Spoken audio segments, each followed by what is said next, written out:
चलिए आज हम लोग पढ़ते हैं भारत की भूगर्भीय संरचना के विषय में कि कैसे भारत का निर्माण हुआ, यहाँ पर क्या क्या पाए जाते हैं, या जैसे यहाँ पर पठार पाए जाते हैं, पर्वत पाए जाते हैं, कहाँ से भू चट्टानें पाई जाती हैं, कहाँ पर मंडल पाए जाते हैं, इन सब के विषय में हमको पढ़ना है। तो अगर हम इसके परिप्रेक्ष्य में पढ़ें, भारत के परिप्रेक्ष्य में, तो इसको मुख्य रूप से कितने भागों में डिवाइड किया गया? केवल 3 भागों में। वो भी कौन कौन से भाग हो गए? एक तो हमने कहा कि हिमालय के उत्तर भाग को, इस भाग को क्या कह दिए? हिमालयन क्षेत्र हो गया। यहाँ पर जो पर्वत है कौन सा है? हिमालय पर्वत का विस्तार है। ओके, और हिमालय पर्वत का विस्तार किधर से किधर को है? पूर्व से पश्चिम या पश्चिम से पूर्व की तरफ, उत्तर से दक्षिण इसका विस्तार नहीं है। आगे हम बात करें, इधर तो हिमालय हो गया, पर्वत हो गया ऊपर की ओर, और नीचे यहाँ पर आप लोग जानते हो अरेबियन सागर है, अरब सागर है, और इधर है बंगाल की खाड़ी, बंगाल की खाड़ी। और इसके विषय में आप लोग जानते हो, अगर 3 तरफ से कोई क्षेत्र घिरा होता है, इधर है हिंद महासागर, अगर 3 तरफ से जल से घिरा होता है कोई क्षेत्र तो उसे क्या कहते हैं? प्रायद्वीप कहते हैं। और अगर प्रायद्वीप की बात करें तो देखो, इधर भी सागर, इधर भी सागर, इधर भी सागर, 3 तरफ से घिरा हुआ क्षेत्र है, इसलिए इसको क्या कहेंगे? प्रायद्वीप कहेंगे। ठीक है, क्या कहेंगे? प्रायद्वीप कहेंगे। तो ये प्रायद्वीपों से घिरा होने के कारण इसको कहते हैं तटीय क्षेत्र। तट बना रहा है कि नहीं? इधर समुद्र, इधर समुद्र, इधर समुद्र, तीनों तरफ से समुद्र होने के कारण दक्षिण भारत को तटीय क्षेत्र का मैदान या प्रायद्वीपीय भारत का मैदान कहते हैं। उसके आंतरिक भूभाग में यहाँ पर उत्तर प्रदेश जैसे क्षेत्रों में मैदानी भूभाग भी पाया जाता है। उसके बाद आप लोग जानते हो भारत में ही कुछ द्वीपों का भी निर्माण होता है। द्वीप क्या होते हैं? जो समुद्र के अंदर होते हैं, पूरी तरीके से कहाँ होते हैं? समुद्र के अंदर, मतलब चारों तरफ से जल से घिरा हुआ छोटा भूभाग जो होता है वो क्या कहलाता है? द्वीप कहलाता है। और जैसा कि मैंने बताया था, अगर हम लोग बंगाल की खाड़ी में द्वीपों की बात करें, खाड़ी है बंगाल की खाड़ी, ये समुद्र है, उसके बाद यहाँ पर जो छोटे छोटे द्वीप उगे हुए हैं, निकले हुए हैं, ऊपर उठे हुए हैं, उन्हें कहते हैं अंडमान निकोबार द्वीप समूह। ओके, और उसमें भी आप लोगों को मैंने बताया था, सबसे ऊपर है नॉर्थ अंडमान, फिर मिडिल अंडमान, फिर साउथ अंडमान, फिर लिटिल अंडमान, फिर यहाँ पर निकोबार द्वीप समूह स्टार्ट हो जाता है। ओके, उसके बाद हमने बताया था इसी निकोबार समूह में भारत का दक्षिणतम बिंदु स्थित है, जिसका नाम क्या है? इंदिरा पॉइंट। और इसी इंदिरा पॉइंट का अन्य नाम क्या है? पार्सन पॉइंट और पिग्मेलियन पॉइंट। अगर ये प्रश्न आ जाए, इंदिरा पॉइंट और इंडोनेशिया के सुमात्रा के मध्य जो चैनल है उसका नाम क्या है? ग्रेट चैनल, या उसी को कहते हैं 6 डिग्री चैनल। ओके, इसका नाम इंदिरा पॉइंट, पिग्मेलियन पॉइंट या पार्सन पॉइंट के नाम से भी जाना जाता है। और इस द्वीप के विषय में हमने थोड़ा सा आपको बताया था। इसके उत्तर में भी यहाँ पर भी एक द्वीप और है जिसका नाम है कोको द्वीप, कोको द्वीप। और कोको द्वीप के विषय में बताया था, इन दोनों के मध्य में किसके किसके? नॉर्थ अंडमान और कोको द्वीप के मध्य में भी एक चैनल है जिसका नाम है कोको चैनल, कोको चैनल। उसके बाद हमने बताया था इस अंडमान निकोबार के द्वीप समूह में जो सबसे बड़ा द्वीप है वो कौन सा है? मिडिल अंडमान। मिडिल अंडमान सबसे बड़ा द्वीप है। फिर मैंने बताया था साउथ अंडमान और लिटिल अंडमान के मध्य में एक पास है जिसको कहते हैं क्या? Duncan pass. पास होता क्या है? आने जाने का जो रास्ता होता है उसी को पासेस कहते हैं। ओके, तो डंकन पास किसके किसके मध्य है? साउथ अंडमान और लिटिल अंडमान के मध्य। अब आ जाता है लिटिल अंडमान। लिटिल अंडमान के नीचे निकोबार द्वीप समूह स्टार्ट हो जाता है, और इसी निकोबार द्वीप समूह के और लिटिल अंडमान के मध्य में एक चैनल स्थित है। लिटिल अंडमान और निकोबार के मध्य कौन सा है? 10 डिग्री चैनल। अच्छा, इसका नाम 10 डिग्री क्यों पड़ा? क्योंकि ये 10 डिग्री अक्षांश रेखा इधर से ऐसे आई होगी, इसीलिए इसका नाम 10 डिग्री पड़ा। जो अक्षांश रेखा जाती है बीच से, उसी के नाम पर उसका नामकरण कर दिया जाता है। तो इधर जो द्वीप है उसके विषय में देखा। अब हम लोग आते हैं अरब सागर की तरफ। अरब सागर की तरफ भी द्वीप है, जैसे यहीं पर इधर लक्षद्वीप है। तो अगर आए प्रवाल निर्मित सबसे बड़ा द्वीप भारत का कौन सा है? तो लक्षद्वीप है। इसका निर्माण किससे होता है? प्रवाल से होता है। और प्रवाल जो होते हैं वो एक कोषीय द्वीप जुजैंथले जो जयंथले एक कोशिकीय जीव है उसके द्वारा निर्मित होते हैं। ठीक है, अगर हम लोग प्रवाल के विषय में और कहें तो इसी को कोरल रीफ का नाम सुने हो, उसका भी संबंध किससे है? प्रवाल भित्ति से ही है। ठीक है, अगर हम लोग कहें इनका जो कवच होता है प्रवाल का, ये बहुत कठोर कवच होता है। जैसे आप लोग देखे हो कछुए के ऊपर एक कवच होता है, उससे भी कठोर कवच होता है प्रवालों का। होता क्या है, इनका कवच जो होता है वो कैल्शियम कार्बोनेट का बना होता है। किसका बना होता है? कैल्शियम कार्बोनेट का, CaCO3 का बना होता है। जो बुझा हुआ चूना पत्थर होता है ना, चूना पत्थर होता है, तो चूना पत्थर अगर सूख जाए तो क्या होता है? बहुत कठोर रूप धारण कर लेता, पत्थर जैसे हो जाता है। यही होता है प्रवालों के साथ। एक प्रवाल मरा तो प्रवालों के अंदर ये गुण होता है कि दूसरा प्रवाल उसी के ऊपर आके चिपक जाता है। जब वो मरा तो तीसरा आकर के चिपक जाएगा। तो इससे होता क्या, इस प्रकार से कुछ संरचना बनने लगती है और ऊपर उठ करके क्या बना देती है? एक भित्ति का निर्माण कर देती है। ठीक है, और ये प्रवाल रहते कहाँ पर है? जहां पर समुद्र की कम ऊंचाई होती है, कम गहराई होती है, मतलब तलछटी पर रहना पसंद करते हैं और खारे पानी में रहते हैं प्रवाल। ओके, अब हम लोग देखते हैं इधर कौन सा है? इधर लक्षद्वीप है। और आप लोगों को मैंने बताया भी था इधर 3 द्वीपों के विषय में। एक तो लक्षद्वीप है, और लक्षद्वीप के बाद मैंने बताया था मालदीव और मिनिकॉय के विषय में। ठीक है, मिनिकॉय और नीचे है मालदीव। ओके, अच्छा, लक्षद्वीप की राजधानी क्या है? कवाराती। और अंडमान की राजधानी पोर्ट ब्लेयर। पोर्ट ब्लेयर किस अंडमान पे है? साउथ अंडमान पर स्थित है पोर्ट ब्लेयर। पोर्ट ब्लेयर किस अंडमान पे है? साउथ अंडमान पर स्थित है पोर्ट ब्लेयर। अब हम इसमें बात करते हैं। अगर हम कहें लक्षद्वीप की राजधानी है क्या है? कवारत्ती। उसके बाद बात करें मिनिकॉय की। मिनिकॉय और लक्षद्वीप के मध्य एक चैनल है और मिनिकॉय मालदीव के मध्य भी एक चैनल है। जरा देखो, मिनिकॉय और मालदीव में MM आ रहा है, दोनों में MM आया, और 800 मिला करके एक जैसे आकृति मिला करके 8 बन जाता है। तो 8 डिग्री चैनल मिनिकॉय और मालदीव के मध्य स्थित है। 8 डिग्री चैनल किसके किसके मध्य है? मिनिकॉय और मालदीव के मध्य। उसके बाद मिनिकॉय और लक्षद्वीप के मध्य कौन सा चैनल है? 9 डिग्री चैनल है। 9 डिग्री चैनल किसके किसके मध्य है? मिनिकॉय और लक्षद्वीप के मध्य। ओके, क्लियर हुआ? फिर से एक बार देखो, मालदीव मिनिकॉय के मध्य 8 डिग्री चैनल, मिनिकॉय और लक्षद्वीप के मध्य 9 डिग्री चैनल। ये हो गया द्वीपों के विषय में थोड़ा सा अध्ययन। इसको हम लोग अभी द्वीप एक अलग चैप्टर ही पढ़ेंगे। अभी मैं केवल बता रहा हूँ कि द्वीप कौन, जैसे अभी आप लोग पढ़ोगे सालसेट द्वीप है, खलियावेट द्वीप है, दमन द्वीप है। ठीक है, तो उसके विषय में अभी आप लोगों को मैं बाद में पढ़ाऊंगा। अभी मैं केवल बता रहा हूँ कि एक डिवाइडेशन द्वीपों का भी किया गया। आपने पढ़ा, एक तो पर्वतों का किया गया है, एक तो पठारों का किया गया इधर इस एरिया में, एक प्रायद्वीपीय भारत का किया गया है जहां पर तटरेखा बनाती है, एक तो मैदानी भूभाग का किया गया है उत्तर प्रदेश जैसे क्षेत्रों में। उत्तर प्रदेश में खेती होती है ना, मैदान है ना, तो यहाँ पर मैदानी क्षेत्र पाया जाता, तभी तो खेती होती है। उसके बाद हमने पढ़ा कि दक्षिण में पठार भी पाए जाते हैं, जैसे कर्नाटक क्षेत्र हो गया, आप लोग पढ़े हो मालवा का पठार, दक्कन का पठार, तो ये सारे पठार भी यहाँ पर पाए जाते हैं। क्लियर? अब आगे हम लोग बात करें, अगर अब हम बात करें पहले किसकी? हिमालय की, पर्वतों की बात करें। और पर्वतों का राजा हिमालय है, पर्वतों का राजा हिमालय है, तो हिमालय की ही चर्चा करते हैं।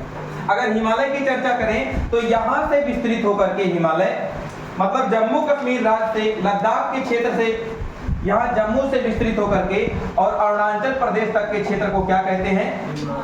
हिमालय कहते हैं। ओके, हिमालय का विस्तार जम्मू कश्मीर से लेकर के और अरुणाचल प्रदेश तक के क्षेत्र को हिमालय कहते हैं। अगर आए विश्व का सबसे बड़ा पर्वत कौन सा है, तो एंडीज है बेटा, एंडीज है, रॉकी है, फिर हिमालय है। लेकिन अगर आ जाए पूर्व से पश्चिम में विस्तृत विश्व का सबसे बड़ा पर्वत कौन सा, सबसे लंबा पर्वत, तो हिमालय है, क्योंकि एंडीज जो विस्तृत है इस तरह से विस्तृत है। ओके, और इसका विस्तार कैसे है? पूर्व से पश्चिम से। ये बात क्लियर हुई सबको? तो पूर्व से पश्चिम में विस्तृत सबसे लंबा पर्वत श्रृंखला कौन सा है? हिमालय। इसकी लंबाई की बात करें तो इसकी लंबाई कितनी है? 2525 किलोमीटर। 2525 किलोमीटर लंबी कौन सी श्रृंखला है? तो हमने देखा 2525 किलोमीटर लंबी है हिमालय। जब हिमालय का निर्माण हुआ था बेटा, उसके पहले निर्माण किसका हो चुका था? ट्रांस हिमालय का। हिमालय के बहुत पहले से निर्मित था क्या? ट्रांस हिमालय। ट्रांस हिमालय जो था ये हिमालय का भाग नहीं है, इसका निर्माण पहले ही हो चुका था। तो ट्रांस हिमालय कहां पर है? ये लद्दाख और जम्मू कश्मीर जैसे क्षेत्रों में इसका विस्तार है। कहां पर है? लद्दाख और जम्मू कश्मीर जैसे क्षेत्रों में है। और ट्रांस हिमालय में मुख्यतः 4 श्रेणियां पाई जाती है। कितनी श्रेणियां पाई जाती हैं? 4 श्रेणियां। कौन कौन से? एक काराकोरम, एक लद्दाख, एक जास्कर और एक कैलाश श्रेणी, जिसका विस्तार चीन में भी तिब्बतीय क्षेत्र में भी होता है। कौन कौन से? काराकोरम, लद्दाख, जास्कर और कैलाश। इन श्रेणियों का विस्तार हुआ यहाँ पर, काराकोरम, लद्दाख, जास्कर और कैलाश। प्रश्न यही आएगा कि इनको उत्तर से दक्षिण क्रम में लगाओ, या प्रश्न आ जाएगा ट्रांस हिमालय के अंतर्गत कौन कौन सी श्रेणियां आती हैं, या आ जाएगा कि अब इसके विषय में कुछ विशेषता बताओ। ओके, पहले हम लोग ट्रांस हिमालय ही पढ़ते हैं। तो ये तो क्लियर हो गया कि ट्रांस हिमालय हिमालय का भाग नहीं है। ट्रांस हिमालय के अंतर्गत काराकोरम, लद्दाख, जास्कर और कैलाश जैसी श्रेणियां आती हैं। अब अगर हम लोग कैलाश श्रेणी की बात करें, सबसे पहले ट्रांस हिमालय में काराकोरम ऊपर आता है, काराकोरम की बात करते हैं। इसको तिब्बत की रीढ़ भी कहते हैं। क्या कहते हैं? तिब्बत की रीढ़ भी कहते हैं, क्योंकि इधर क्या है? तिब्बत का ही तो विस्तार है। और ये जो काराकोरम पर्वत श्रेणी है बेटा, यहां पर कहा जाएगा भारत की सबसे ऊंची चोटी जो है वो स्थित है। और भारत की सबसे ऊंची चोटी है क्या? K2 है, गाडविन आस्तीन है। तो इसी काराकोरम पर्वत श्रेणी पर भारत की सबसे ऊंची चोटी K2 स्थित है, जिसको कहते हैं गाडविन आस्तीन। उसकी ऊंचाई कितनी है? 8611 मीटर। 8611 मीटर। 8611 मीटर। ओके, तो भारत की सबसे ऊंची चोटी K2 किस श्रेणी पर स्थित है और किस हिमालय में स्थित है? ट्रांस हिमालय में। ट्रांस हिमालय के काराकोरम श्रेणी पर स्थित है K2। ओके, और इसी K2 पर ही विश्व की सबसे तीव्र ढाल बनाने वाली ग्लेशियर भी स्थित है। कौन सा ग्लेशियर? सियाचिन ग्लेशियर। विश्व का सबसे तीव्र ढाल बनाने वाला ग्लेशियर कौन सा है? वैसे तो काराकोरम श्रेणी पर कई सारे ग्लेशियर है, लेकिन सबसे तीव्र ढाल बनाने वाला ग्लेशियर कौन सा है? सियाचिन ग्लेशियर ही है। अगर बात करें हम इसके अलावा और कौन कौन से ग्लेशियर इसमें हैं, इसी पर बियाफो भी है, इसी पर हिस्पर भी है, और इसी पर बाल्टोरो ग्लेशियर भी है, और इसी पर ससाइमी ग्लेशियर भी है।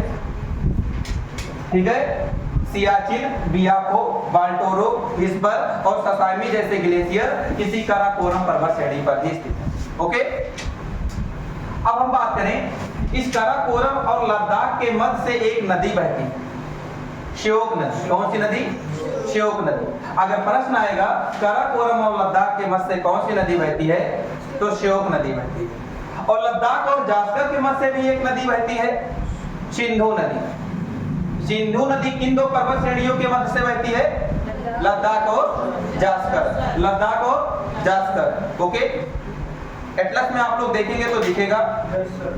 उसके बाद सिंधु नदी यहां से बहते हुए जब जाती है तो ये गार्ज का निर्माण करती है, बुंजी गार्ज। ठीक है, अगर कहें सबसे गहरा गार्ज कौन सा है, तो बुंजी गार्ज है। किस नदी पर निर्मित है? सिंधु नदी पर ही निर्मित है। ओके, आगे हम बात करें, ये तो हो गया ट्रांस हिमालय की बात है। और इसी ट्रांस हिमालय पे बर्फीला क्षेत्र है। ये बर्फ तो रहेगा यहाँ पर ना, ग्लेशियर है, तो ग्लेशियर किससे निर्मित है? बर्फ से निर्मित है। तो ग्लेशियर होने के कारण ग्लेशियर का निर्माण हुआ है हिम से। ठीक है, इसे तिब्बतियन हिमालय भी कहते हैं, ट्रांस हिमालय को, क्योंकि इसका विस्तार तिब्बत के क्षेत्र में है। ओके, इसके नीचे आते हैं। जैसे हम जानते हैं रोड पे क्या होता है, कहीं कहीं पर देखते हो ब्रेकर बना होता है, ऐसे ही यहाँ पर भी है। दो पर्वतों को डिवाइड करने के लिए एक जोन बांटा जाता है, बाउंड्री बनाई जाती है। ठीक है, तो जो ये ट्रांस हिमालय है, और ट्रांस हिमालय के नीचे कौन सी श्रेणी स्टार्ट होती है? बृहद हिमालय। ट्रांस हिमालय और बृहद हिमालय के मध्य जो जोन बनाया गया है, जो बाउंड्री बनाई गई है, जो ब्रेकर बनाया गया है, उसका नाम क्या है? ISTZ, Indian Tsangpo suture zone. Okay, Indo Tsangpo suture zone के नाम से जानता रहता है। ठीक है, ISTZ।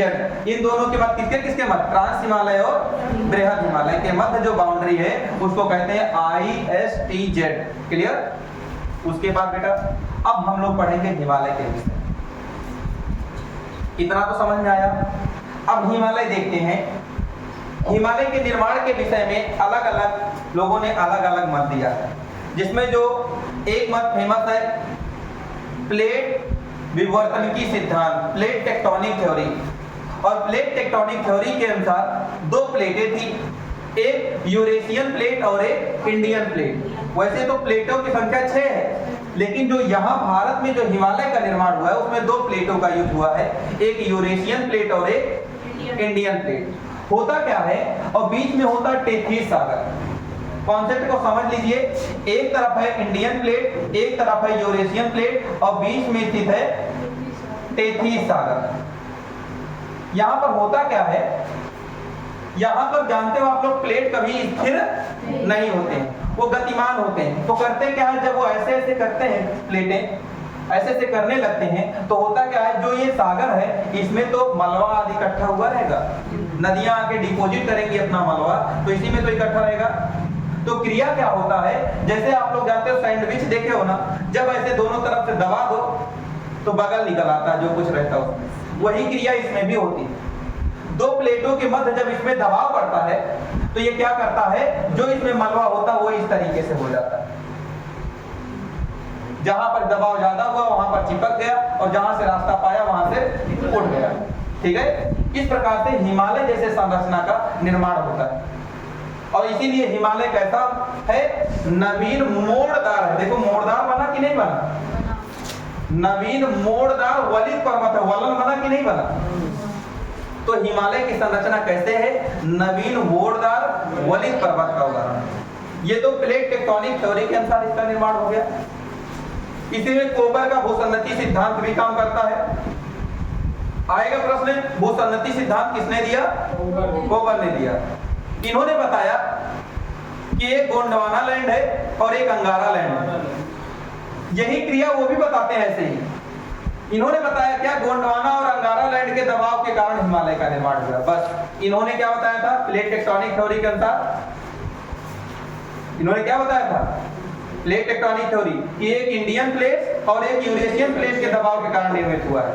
और कोबर ने क्या बताया, गोंडवाना और अंगारा लैंड के दबाव के कारण ऐसा हुआ है। क्लियर? अच्छा, ये दोनों का सिद्धांत हो गया।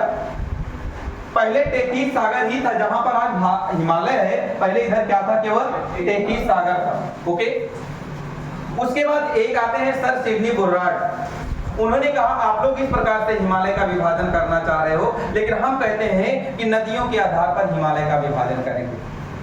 उन्होंने क्या बताया कि मैं नदियों के आधार पर हिमालय का विभाजन करना चाहता हूं। और उन्होंने हिमालय को 4 भागों में बांटा। कितने भागों में बांटा?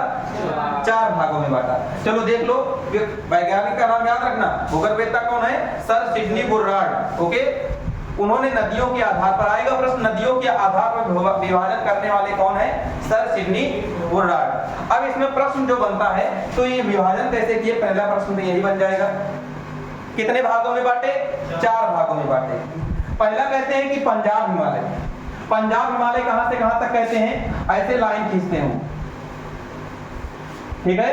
कहते हैं कि ये जो सिंधु नदी है, ये मान लो अगर सिंधु नदी का क्षेत्र है, सिंधु नदी और सतलज नदी, सिंधु और सतलज नदी के मध्य, सिंधु और सतलज नदी के मध्य जो हिमालय है उसको क्या कहते हैं, पंजाब हिमालय। और इसकी लंबाई जो कितनी है, 560 किलोमीटर लंबी है। कितनी लंबी है? 560 किलोमीटर। और ये जो पंजाब हिमालय का क्षेत्र है, इसी में हमारे कुछ जैसे पीर पंजाल पर्वत श्रेणी हो गई, ये सारी श्रेणियां स्थित हैं, ठीक है। तो ये हो गया पंजाब हिमालय। आएगा पंजाब हिमालय का विस्तार कहां से कहां तक है, सिंधु से सतलज तक। उसके बाद इसी के बाद स्टार्ट हो जाता है कुमायूं हिमालय। ओके। कुमायूं हिमालय कहां से कहां तक है? सतलज से लेकर के काली नदी तक। कौन सी नदी तक? काली नदी तक। तो सतलज से काली नदी तक इसके मध्य जो हिमालय का विस्तार है उसको क्या कहते हैं? कुमायूं हिमालय। और इसी कुमायूं हिमालय में आप लोग जानते हो कुमायूं उत्तराखंड का क्षेत्र पड़ता है ना। और अगर उत्तराखंड का क्षेत्र है तो उत्तराखंड में घूमने वाली जगह बहुत है, जैसे रानीखेत हो गया, नैनीताल हो गया, भीमताल हो गया, ये सारी जगह कहाँ पर है? उत्तराखंड में, ठीक है। तो जो घूमने वाली जगह है वो सारी कुमायूं हिमालय में ही स्थित है। आगे हम बात करें इसकी कितनी लंबाई है तो 320 किलोमीटर। कितना है? 320 किलोमीटर। उसके बाद इस काली नदी के बाद तीस्ता नदी तक का क्षेत्र, यहां से लेकर के यहां तक का क्षेत्र जो है वो 800 किलोमीटर लंबा है। और इसको क्या कहते हैं? नेपाल हिमालय। किस नाम जानते हैं? नेपाल हिमालय के नाम से जानते हैं। तो 3 हिमालय अभी हम लोगों ने देखा, पंजाब हिमालय, कुमायूं हिमालय, नेपाल हिमालय। और नेपाल हिमालय कहां से कहां तक है? काली से लेकर के तीस्ता नदी तक। ओके, फिर से देखने एक बार, सिंधु से सतलज तक पंजाब हिमालय, सतलज से काली तक कुमायूं हिमालय, और काली से तीस्ता तक नेपाल हिमालय। और नेपाल हिमालय के बाद, अच्छा ये देखो अभी जितनी भी श्रेणियां देखे हो तीनों, सबसे ज्यादा लंबी कौन सी है? देखो ये तो था 560, ये था 320, 330, 320, और ये कितना है? 800। तो सबसे लंबा कौन सा हुआ? तो अगर आएगा सर सिडनी बोरार्ड के अकॉर्डिंग सबसे लंबा हिमालय कौन सा है? नेपाल हिमालय। इसी में विश्व की सबसे महान चोटियों का भी निर्माण हुआ, जैसे माउंट एवरेस्ट, मकालू, कंचनजंगा, ये सारी पर्वत चोटियां कहां पर है? नेपाल हिमालय। आगे इसके बाद तीस्ता नदी से लेकर ब्रह्मपुत्र नदी तक का क्षेत्र आता है, इसको कहते हैं असम हिमालय, ठीक है। ब्रह्मपुत्र नदी तक के क्षेत्र को क्या कहते हैं? असम हिमालय। तो क्लियर हुआ? फिर से एक बार आप लोग डिवाइड करो। सबसे पहले देखा सिंधु से सतलज पंजाब हिमालय, सतलज से काली कुमायूं हिमालय, और काली से तीस्ता नेपाल हिमालय, और तीस्ता से ब्रह्मपुत्र असम हिमालय, और सबसे लंबी और सबसे छोटी कुमायूं हिमालय, ठीक है। सबसे लंबी नेपाल और सबसे छोटी कुमायूं हिमालय, ठीक है। ये तो सर सिडनी बोरार्ड के अकॉर्डिंग हो गया। अब आगे हम लोग चलते हैं। अब जो विभाजन हुआ है, मतलब लेयर के अकॉर्डिंग जो विभाजन हुआ है, उसके ऊंचाई के अकॉर्डिंग जो पहले निर्मित थे, उसके बाद किसका निर्माण हुआ, उसके बाद किसका निर्माण हुआ, इस अकॉर्डिंग अगर हम लोग देखेंगे तो इसको मुख्य रूप से 3 भागों में बांटा गया। कितने भागों में? हिमालय का विभाजन जो किया गया है वो 3 भागों में विभाजित किया गया है। तो देखते हैं कौन कौन से भाग हैं तीनों।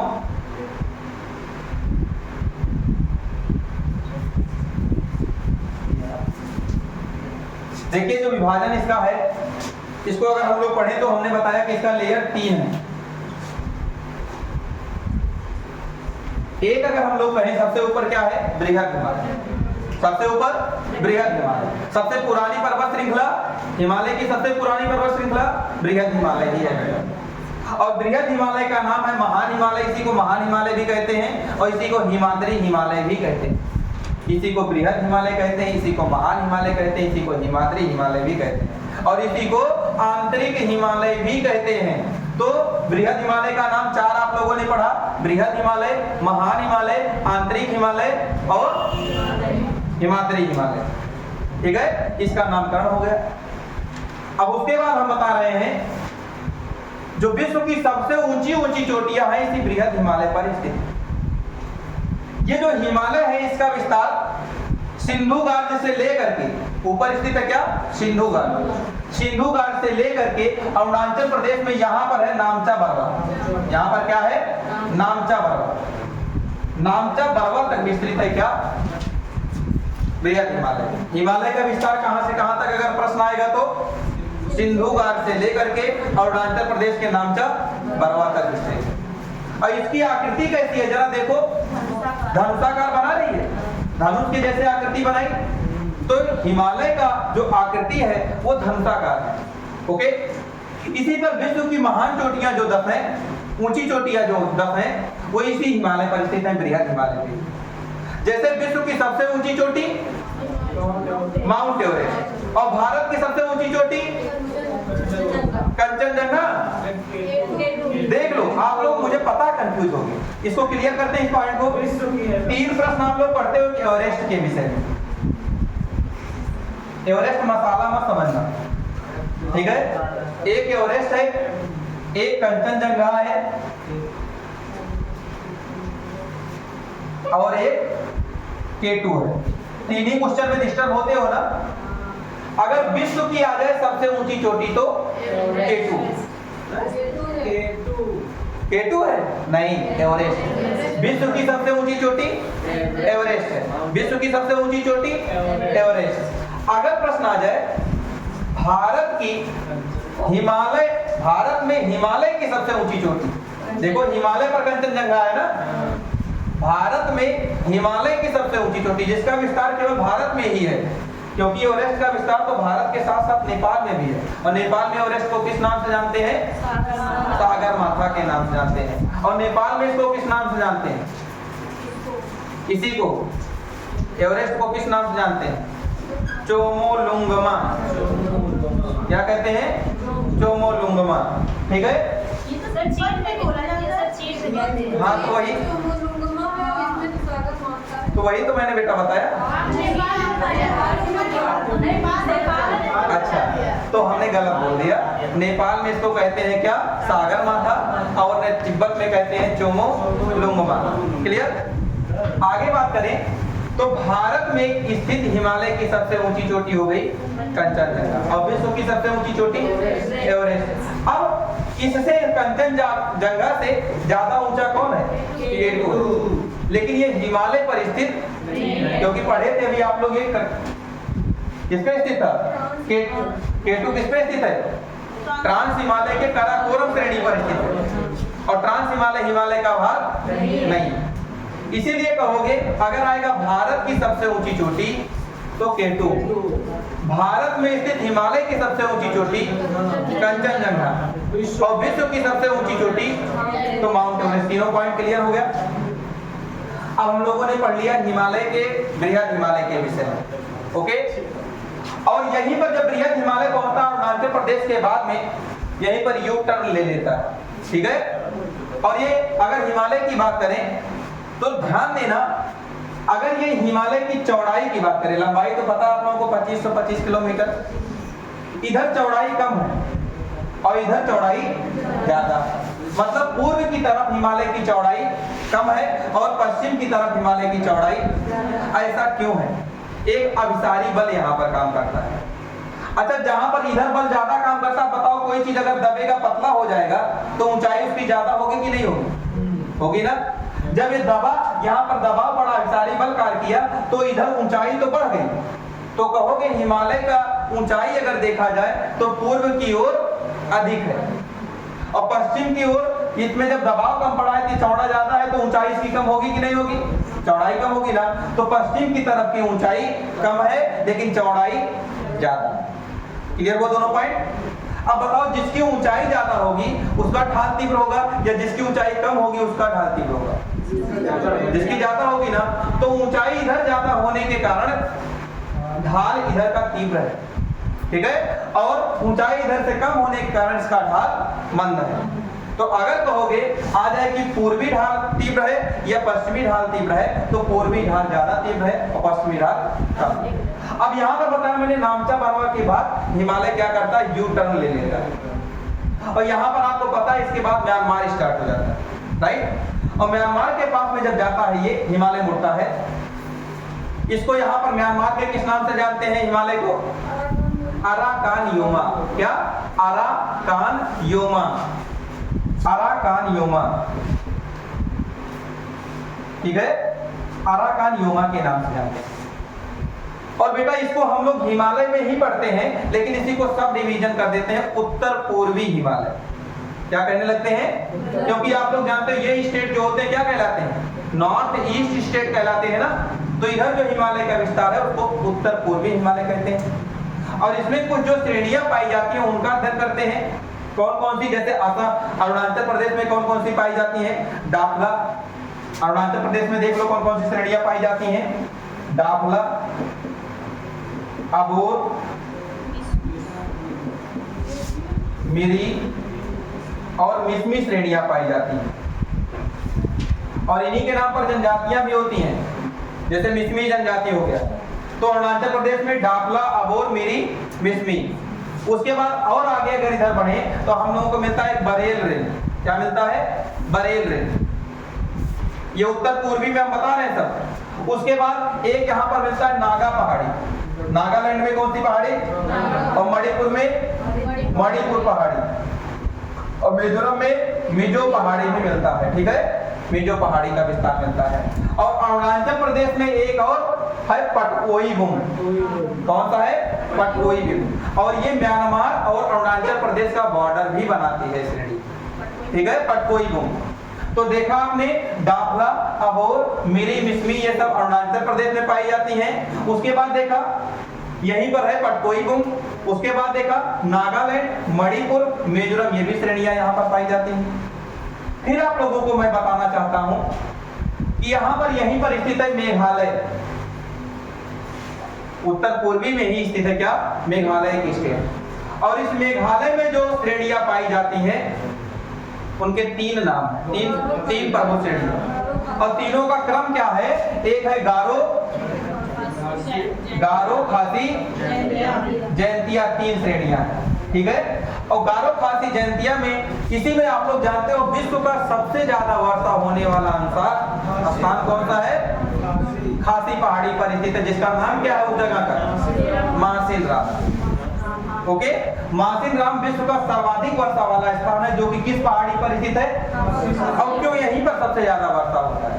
क्योंकि यहाँ की जो आकृति है पर्वत की वो कीप नुमा है। कैसा है? कीप नुमा है। यहाँ पर क्या होती है? हवाएं आती हैं, कीप के पास ऐसे उड़ के चली जाती हैं और ऊपर क्या कर देती है? हवाएं गिर जाती हैं। ठीक है, तो कीप नुमा आकृति होने के कारण खासी पहाड़ी की यहाँ पर विश्व का सबसे ज्यादा वर्षा वाला स्थान होता है। ये बात क्लियर हुई? उसके बाद हम लोग बात करें, ये तो हो गई बृहद हिमालय। अब हम लोग आते हैं बृहद हिमालय के बाद मध्य हिमालय पर। और मध्य हिमालय को ही कहते हैं लघु हिमालय। क्या कहते हैं?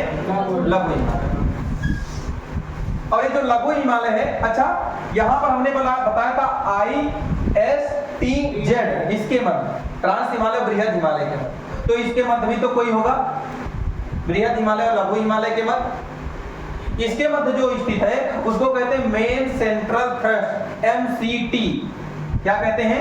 MCT, main central thrust. Okay, तो अब लघु हिमालय के विषय पढ़ते हैं। इसका एक अन्य नाम है मध्य हिमालय। देखो दोनों के मध्य में पड़ रहा है, इसको मध्य हिमालय भी कहते हैं। और इसी लघु हिमालय में ही पीर पंजाल जैसी पर्वत श्रेणियां, धौलाधर जैसी पर्वत श्रेणियां इसी लघु हिमालय में स्थित।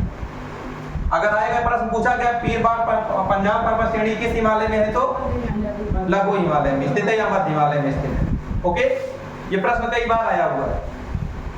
उसके बाद हम कहें यहीं पर घास के मैदान पाए जाते हैं। कहां पर? लघु हिमालय में या मध्य हिमालय में। जैसे जो घास के मैदान पाए जाते हैं उनका अलग अलग जगहों पर अलग अलग नाम है। जैसे जम्मू कश्मीर में जब इसको लघु हिमालय का विस्तार देखा जाता है, वहां जो घास के मैदान पाए जाते हैं उसको मर्ग या मर्ग कहते हैं। क्या कहते हैं? मर्ग। जैसे गुलमर्ग है, ठीक है। और उत्तराखंड में इसी को दूसरे नाम से जानते हैं, बुग्याल या कयाल के नाम से जानते हैं। किस नाम से? बुग्याल या कयाल के नाम से जानते हैं। जम्मू कश्मीर में मर्ग और गुलमर्ग, ठीक। और उत्तराखंड में बुग्याल या कयाल। ये तो आपका हो गया लघु हिमालय। सबसे पुरानी पर्वत श्रृंखला कौन सी हो गई? बृहद हिमालय। उससे थोड़ा नवीनतम मध्य हिमालय, और सबसे नवीनतम शिवालिक हिमालय। सबसे नीचे जो श्रेणी स्थित है इसका नाम है शिवालिक हिमालय। ओके, और इसी को देखो सबसे बाह्य हिमालय भी कहते हैं। अब दिमाग में रहोगे तो अंदर में सबके आंतरिक हिमालय कहना चाहिए, लेकिन यह है बाह्य हिमालय। कैसे तैयार करोगे? अगर एक सर्किल बनाया जाए तो अगर केंद्र से देखा जाए तो ये भी तो सबसे बाहर पड़ रहा है, इसीलिए इसको क्या कहते हैं, बाह्य हिमालय कहते हैं। सबसे नवीनतम हिमालय की पर्वत श्रृंखला कौन सी है, शिवालिक हिमालय। इसके बाद मैदानी भूभाग तराई क्षेत्र स्टार्ट हो जाता है। ओके, और यहाँ पर जो घाटियां पाई जाती हैं उसको दून और द्वार कहते हैं। क्या कहते हैं, दून और द्वार। जैसे देहरादून, जैसे हरिद्वार। ओके, उत्तराखंड में क्या कहते हैं उसको, दून और द्वार, और जैसे देहरादून और ओके। तो इस प्रकार से आप लोगों ने तीनों विभाजन को पढ़ लिया। इसके नीचे तराई क्षेत्र स्टार्ट हो जाता है। अब जैसे आप लोग एमसीटी पढ़े हो वैसे लघु हिमालय और शिवालिक हिमालय के मध्य भी तो एक डिवाइडेशन होगा। इसके मध्य जो होता है उसको कहते हैं MBF, main boundary fault, main boundary fault. Okay, उसके बाद शिवालिक की हिमालय स्टार्ट हो जाता है। शिवालिक हिमालय के नीचे तराई का क्षेत्र स्टार्ट हो जाता है। कौन सा क्षेत्र, तराई का क्षेत्र स्टार्ट हो जाता है। अब ये तराई का क्षेत्र, ये मैदानी भूभाग, यहाँ तराई मतलब मैदान हो जाता है। ठीक है, यहाँ पर नदियां क्या करती हैं, यहाँ पर नदी तो बही रही है तो यहाँ पर ले आकर के अपने मलबा आदि इकट्ठा करने लगती हैं और मैदान का निर्माण करती हैं।